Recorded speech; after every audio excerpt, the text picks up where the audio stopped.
Hello guys, welcome to AFK Gaming. Today I am here as I promised in my previous video with the couple of war attacks of my previous war. So yes, as the you guys might have noticed in the thumbnail, I have managed to actually 3-star and almost maxed Th10. Um, that was my first attack this war, and you guys can see we won this war comfortably. My first attack was on number 3 while I was placed at number 5, and my second attack was on number 4. Although I couldn't 3-star it, it was a rushed TS10. I won't say rushed, but slightly like the infernos were there. I guess they were level 2 if I'm not wrong. We'll like jump into that attack first. You can see it had a level 2 inferno task, and the layout was actually like the real problem that I faced while attacking this base was the layout. It was kind of weird for me because I haven't attacked this sort of a base in my life, and right now it's the first time I'm actually going up against TS10s, which is a new experience and a difficult one as well. Finding these kind of bases during this journey actually helps, but this time round I was really confused, like from which side to come, because you can see that the clan castle is right at the center. It's not lureable using hogs or balloons or anything of that sort, because the areas where I could have used my balloons, the air defenses were really near that place. And since as I said in my previous video, I'll be using the all bowler army, not the all bowler army, but mass bowlers. So I like keeping balloons in that army is a problem. So because it doesn't go with the attack. So then I thought of like going mass bowlers along with golem, and I'll take care of the CC alongside. So we'll just jump into this attack first, and couple of mistakes that I made in this particular attack. I'll just quickly pause it. First thing was that the queen like could have been easily lured towards the outside, and one mistake I did was I sent like as I did in my previous video attack where I attacked with bowler army. I sent the bowlers at two corners just to like make sure they create a nice funnel with a couple of healers, four bowlers each on both the corners. They create a funnel, and then the rest of the army goes down the middle. I did the same thing this time around, but the bowlers on this side of the of the gold mine actually engaged the queen. Hence, the bowlers on this side died pretty quickly, although they were successful in creating the funnel. But if they would have continued towards this left side, you'll notice that in this particular attack, the only thing that screwed me over was this particular left side. And if those bowlers would have survived and would have moved on towards these defenses, I guess I could have 3-starred this base. But never mind, let's just jump into this attack. There you go. Four bowlers on this side, four bowlers on the other side. Couple of healers, you can see. Now this is the problem. This is where they engaged the queen, and it took out almost all my bowlers. Just one was left, and it was easily taken down by the cannon. Now there you go. I've sent in all the remaining bowlers and my king and queen. First jump spell, the second jump spell right about near the other core. Now I used a rake spell there, but you can see most of my bowlers went towards the left hand side. They were not in the rage spell, as a result of which the ones which actually reached the core got annihilated pretty quickly because of that inferno tower. And now you can see that all my bowlers are like jumbled up, ready for splash damage. And that was this particular heal. I actually panicked in this attack because you can see the entire left hand side is still alive. As I said in the initial part of this video, if those bowlers would have stayed alive, this attack could have been completely different. Might have seen might have easily seen a 3 star on this particular base because it was not a difficult base. Much easier than the one I encountered earlier, which was my first attack. But I'm showing you this one first because I'm just trying to tell you the strategy that you can use if you're using bowler army. Yes, very important thing is that you should be having at least level 2 bowlers, because level 1 bowlers are actually shit. You can't use them in war attacks because they die pretty quickly. I'll just like quad speed this thing because there's nothing to be seen now. Just about getting percentage. I guess that'll be the last building to go down. There you go. That's it.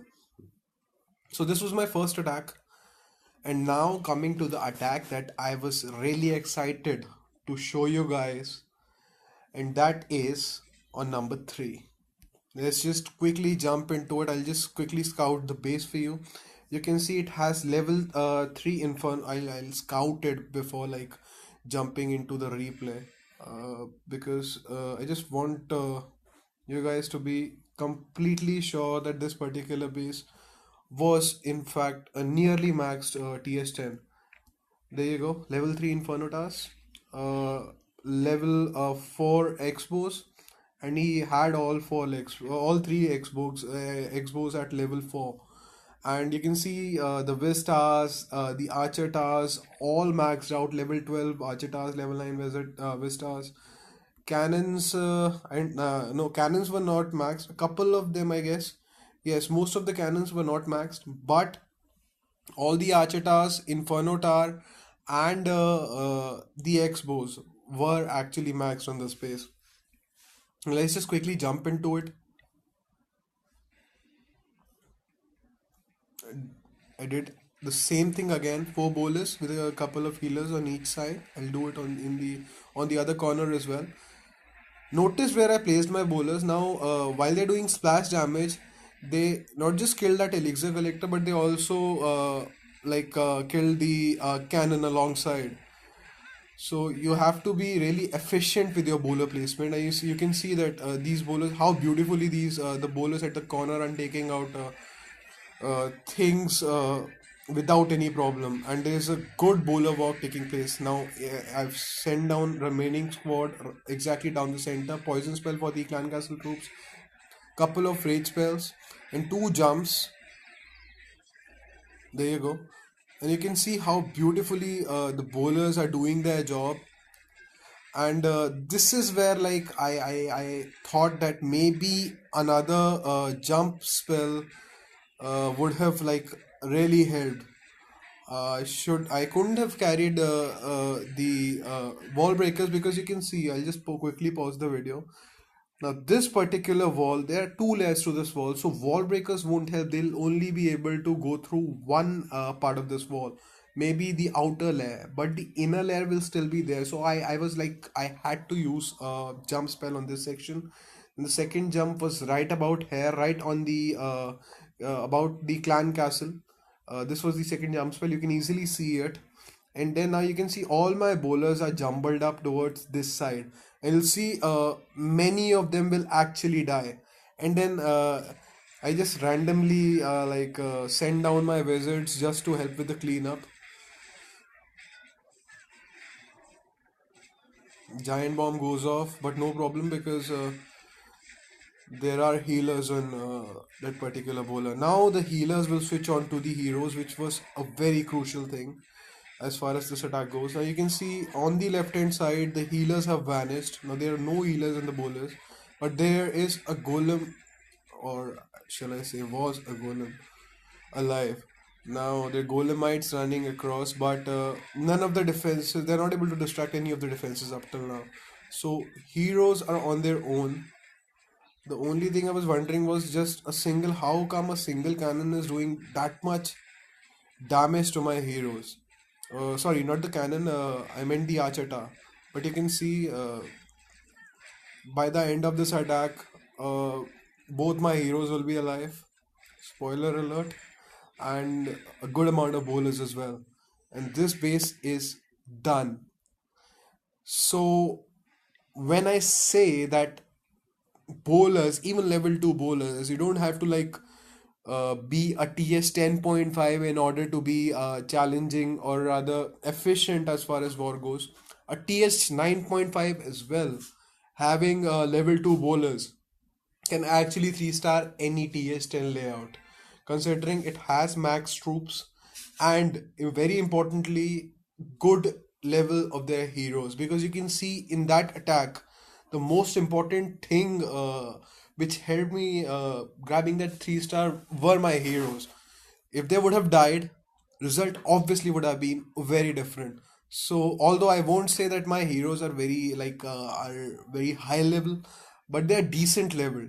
And now you can see I have enough amount of dark elixir right now, and I'm actually now looking forward to upgrade my queen to at least level 25. And alongside I also want to complete my dark elixir troop upgrades. If you want to want me to prioritize between the queen and the dark elixir troops, I'll definitely upgrade my Valkyrie before anything else. I can ignore the minions and hogs because they're of no use at this level. But and I would probably upgrade haste as well because I am into lava union. I like that attack strategy. So yes, I'll probably upgrade my Valkyrie next up, and then my haste spell, and then I'll move on to elixir troops. And in case of elixir troops, my first thing that I'll be upgrading would probably be miners because they are OP as well. Mass miner attack strategies are very frequently used in wars. So yes, that's basically my priority list as far as upgrades go. And quick update, I was actually thinking of upgrading my queen since I can. I have enough dark elixir, but the thing was all my builders are busy as of now. Teslas, four of them are busy on Teslas now. All my army camps are upgraded, and I can cook stuff of 240 housing space worth 240 housing spaces.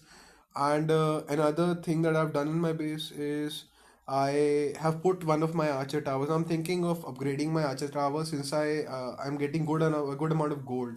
So yes, I'll be upgrading my archer towers as soon as possible, and trying to bring them to a decent level, at least max level as far as TS10 goes. Then I'll consider uh, upgrading my cannons as well. And another very quick update is that now see this uh, good news, guys. We won this war as well, and the attacks of this particular war I'll be showing in my next video. Both Demolisher and Spartan were in for this war, and yes, we have a good amount of 3-star attacks to show, and yes, 3-star with bowlers as well. And coming to Spartan's base, quick update there as well. My queen on Spartan's base is going to level 24 now.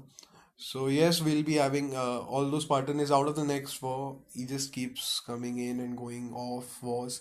Just like member of one war, then he'll be out for 3 to 4 wars for a hero upgrade, and he'll be in again. So yes, that'll continue as far as Spartan goes.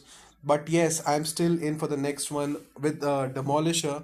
So you guys will be able to see more of bowler attacks, or rather more attacks with TH9, where a TH9.5 goes up against a 9.5 or a 10, whatever is allotted to me, because uh, I don't want my clanmates to do something which is against their plan for my own benefit.